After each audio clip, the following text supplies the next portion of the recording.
Ya, selamat pagi semuanya. Kali ini kita akan belajar tentang mapel sosiologi untuk LBS yang ke-9. Jadi, materinya itu tentang konflik sosial yang ada di masyarakat. Lanjutan dari yang kemarin kita lihat. Ya, di sini ada klasifikasi atau pengelompokan konflik-konflik sosial yang ada dalam masyarakat. Yang pertama itu menurut Ranjabar pada tahun 2013 ada dua jenis konflik. Yang pertama itu konflik individual. Konflik individual ini sendiri adalah konflik yang terjadi dalam mental atau diri seseorang karena suatu hal. Ini biasa berupa pilihan yang berbeda dari dalam hati. Dalam hati seorang itu inginkan sesuatu yang berbeda dengan yang sesuatu lain yang kita inginkan. Kemudian ada konflik kolektif. Ini sesuai dengan katanya kolektif itu berarti berkelompok atau banyak orang dan juga mempunyai tujuan dan kepentingan yang sama. Di sini tunjukkan yang pertama itu konflik individu.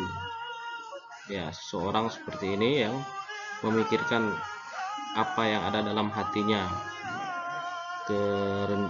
kejenuhan yang ada dia miliki itu menjadi sebuah konflik dalam dirinya sendiri. Kemudian dalam konflik kolektif seperti ini gambarnya. Nah, di sini banyak orang seperti unjuk rasa, itu termasuk dalam konflik kolektif. Yang berikutnya yang kedua menurut Lab Dahrendorf itu konflik dibagi juga menjadi beberapa bagian. Yang pertama itu konflik peran, kemudian ada konflik kelompok sosial, berikutnya ada konflik antar kelompok yang terorganisir dan kelompok yang tidak terorganisir, berikutnya ada konflik antar satuan nasional, dan yang kelima itu ada konflik antar agama. Seterusnya di sini menurut H. Kusnadi dan Bambang Wahyudi yang dikutip dari Ranjabar juga, macam-macam konflik itu dapat diklasifikasikan dalam beberapa aspek, yaitu konflik berdasarkan tujuan organisasi, yaitu ada konflik fungsional, merupakan konflik yang mendukung tercapainya tujuan organisasi dan bersifat konstruktif. Konflik ini sangat dibutuhkan dalam organisasi, baik dalam dapat memperbaiki kinerja kelompok apabila dikelola dan dikendalikan dengan baik. Kemudian konflik disfungsional, seperti asal katanya disfungsi itu berarti sama artinya dengan destruktif atau bisa merusak. Jadi konflik disfungsional ini konflik yang bisa menghambat terjadinya suatu organisasi. Kemudian di sini ada konflik berdasarkan posisi pelaku yang berkonflik.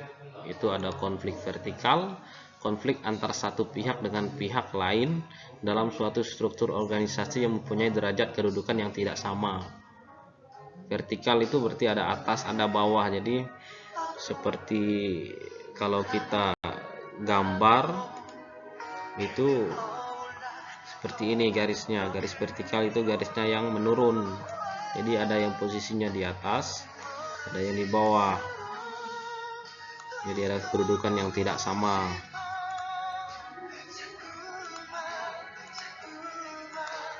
Berikutnya ada konflik horizontal. Konflik sosial yang terjadi dalam masyarakat antar dua pihak atau lebih yang mempunyai kedudukan sederajat. Ya, kalau sederajat kita sudah tahu kan sama rata. Jadi yang satu ini sama dengan yang sini. Tidak ada perbedaan, tidak ada derajat. Kalau vertikal itu tadi kan seperti ini. Ini namanya vertikal.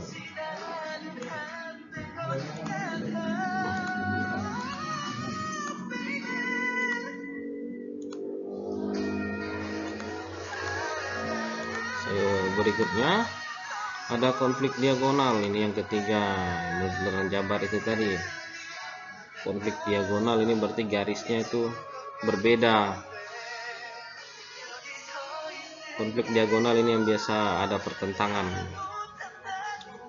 Seperti contoh ini antara pemerintah dengan warga sekitar, itu karena ada ketidakadilan, itu termasuk dalam konflik diagonal.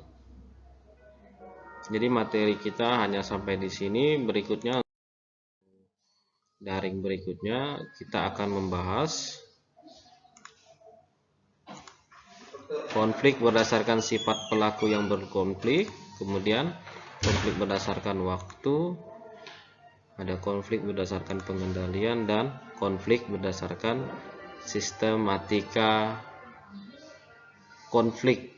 Jadi ini materi yang akan kita bahas pada daring berikutnya. Jadi untuk pembelajaran daring kali ini, untuk video pembelajaran ini, kalau ada yang ingin bertanya boleh bertanya lewat Japri saja, bisa langsung chat ke Bapak. Terima kasih bagi yang sudah menyaksikan video. Selamat pagi untuk kita semua.